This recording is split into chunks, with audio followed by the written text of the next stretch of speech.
Alright, what's going on, guys? So the camera that I'm recording on right now is the GoPro Hero 5. I bought that in spring 2018 when I first started my YouTube channel.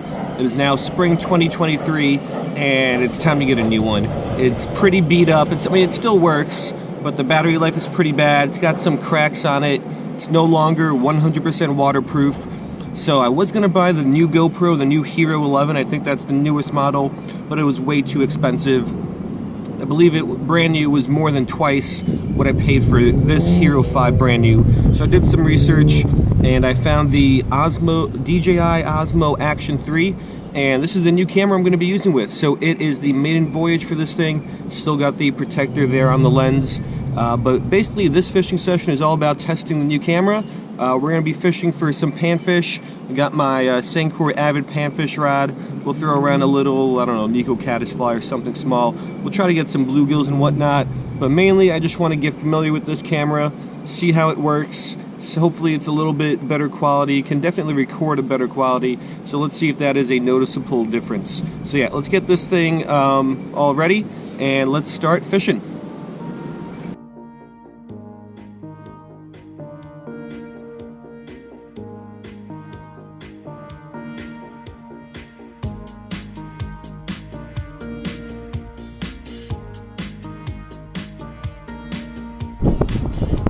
Alright, so here's what we're going to be going with. It's the Nico caddisfly. This is the cream color. I really like the more natural brown, like mudbug color, but I think I'm all out of those, so I had to dig this one out.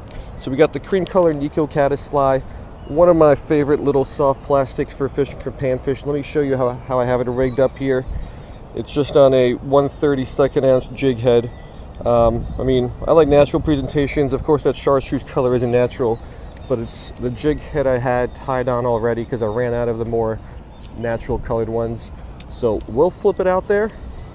This lake's fairly shallow, so you don't need it to sink for too long.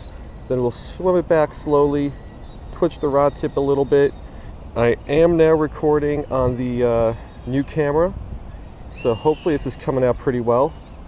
Obviously I won't know till I go back and edit this later on. But yeah, let's just spend maybe an hour or so flipping this thing around here on this lake.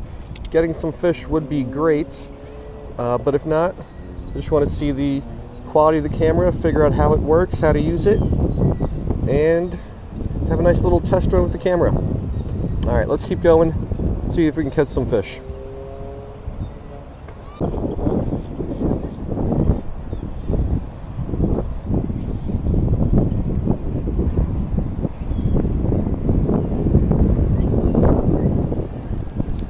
Had a bite right there. It's taken a while to get a bite. That wasn't even a big one. But let's work it right next to this little algae pile. See if that fish is still there. I don't think that's the same fish, but that's another one. Nice bluegill, I think. Got a quick look at it. Is that a mayan or a blue? That might be a mayan. Let's not let him get in the algae. He got in the algae. Alright, that's a mayan. Let's try to pull him on in here. There we go. Alright, first fish of the day is a average size, a little bit on the smaller side, mayan cichlid. So not a lot of action today, but let's get that guy back and let's see what else we can get.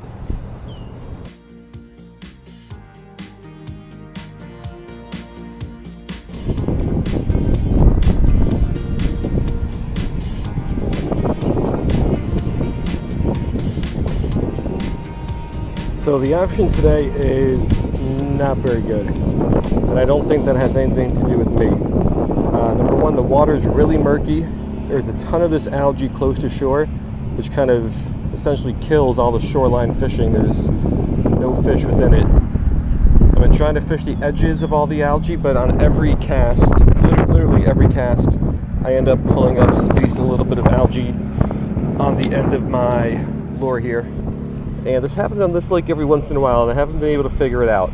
Just kind of periodically, multiple times a year, we get all this algae. Not sure what that's about. There's a fish. That's a largemouth. Let's get this guy in. But yeah, this algae. All right, that was a largemouth. What I was saying right before that fish jumped off the hook is this algae essentially kills all the shoreline access and shoreline fishing, just because there's no fish within the algae. So you got to fish the openings like I'm trying to do, but even then there's not a lot of fish close to shore. So we caught one, we lost one. Let's keep going. Hopefully we can get a couple more. I got about a half hour left to fish, and I would love a couple more fish. There's another one. Let's get this one in quick. That looks like a Mayan though. And of course he's coming in with all this algae. Alright, so this little Mayan cichlid looks really pretty. When they're smaller like this, I think they still look good.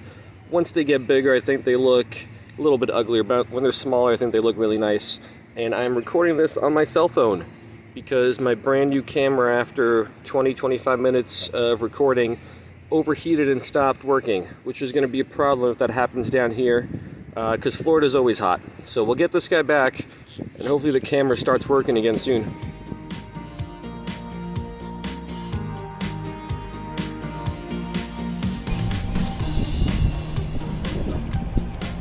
Alright, and we're back to fishing. So the GoPro used to overheat a lot, and then more recently it hasn't.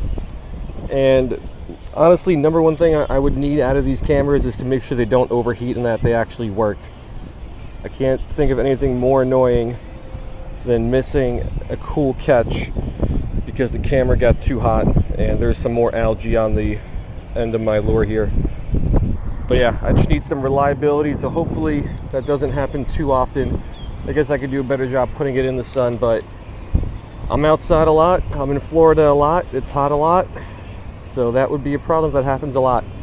But let's keep going. Let's try to get maybe one more fish here, two more fish, something like that. And let's call it a day.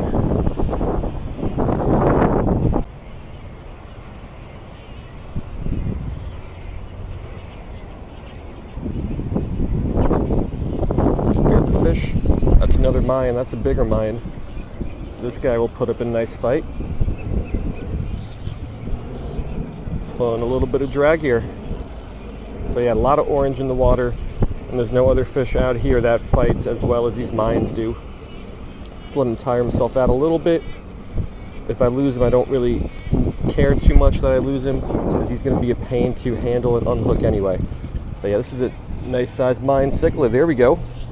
So 3 Mayans for the day, and this is the biggest one. Alright, so there's our big boy, big Mayan cichlid. I left my lip grippers at home after fishing and using them for those moray eels, or that moray eel yesterday.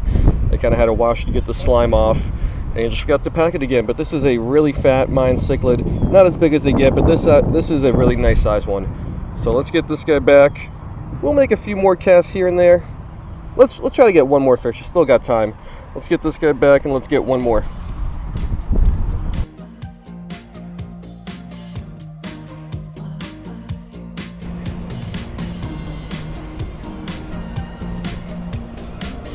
That was another bite. So I don't know what it is about this spot here. Actually, I probably do know. 1, there's a lot less algae close to shore. It doesn't extend that far out. 2, we got some lily pads. 3, we got some of these like taller grasses here close to shore. So this spot seems to be holding a good amount of fish, probably for those reasons. So what happened here? We lost 1 largemouth, got 2 Mayans. I had that bite, then I had another little small bite. So we got some fish over in this spot. Let's see if I can get one more out of here. There's got to be another largemouth near here, or maybe some adult-sized bluegills. I can't see any beds. It is the right time of year for that. It is early April, so they should be spawning. But the water is just so murky, I can't see the bottom, even here close to shore when it's, I don't know, a foot or 2 deep. But there's got to be some spawning bluegills around here somewhere. But let's see if we can pick up one more fish here. There's a bite. That's a little guy. I don't know if this is a spawning bluegill, but it's a bluegill. Alrighty, so I doubt this guy came off of bed. I don't know if he's big enough to spawn yet. But it's our first bluegill. We lost that largemouth, so this is the first native fish out of here. So 3 Mayans, and now we got 1 bluegill on the bank. So the action picked up a little bit over here in this spot. Getting a good amount of bites here on the cream-colored Nico caddisfly. And now that the action picked up, let's see if we can get one more now. I know I said that last time, but now that there's more fish here interested in this and going for bites, I'd like to stay a little bit longer.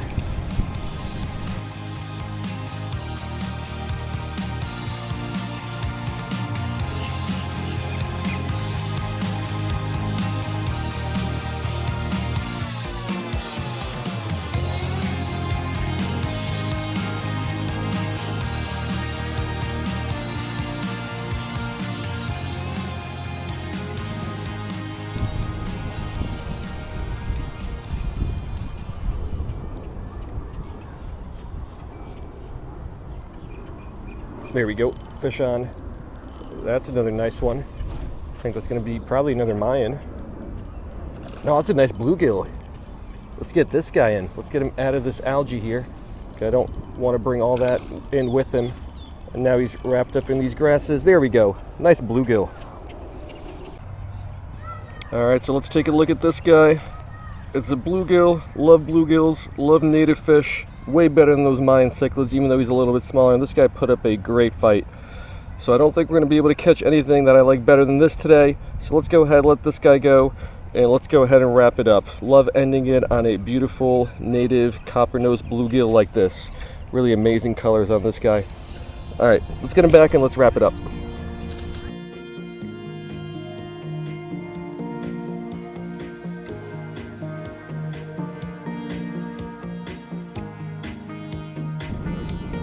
Alright guys, so that's going to do it. Let's go ahead and wrap up the video. First, let's talk about the fishing session itself, and then we'll talk a little bit about the camera.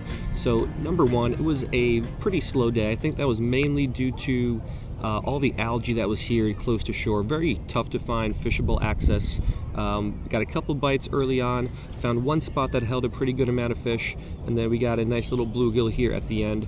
But the Nico caddisfly, one of my go-to lures. First time using the cream color, and it didn't go as well as with the kind of brown mudbug color, which I like to use. But I think that's not because of the color, that's just because of the way the day went. I would like to fish this again. I think it would go probably pretty well. I do like the natural colors, and cream is a somewhat natural color, even though I think the brown's a little bit more natural, if you will. And really like fishing the avid panfish from St. Croix. Some of these fish, especially like these larger Mayan cichlids, put a really nice bend in the rod, and they're fun to catch, even though I don't like them too much.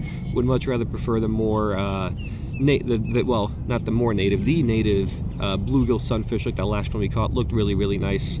Now let's talk about the camera. So number one, it has to stop overheating.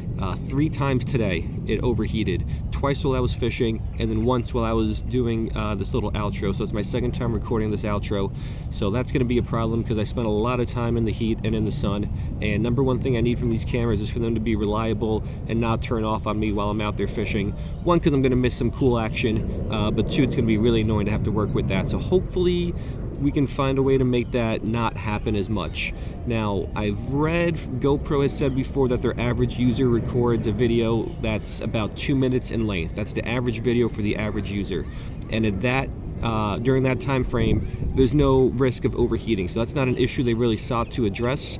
This is probably going to be pretty similar because it's another action camera, so most people are going to record short clips.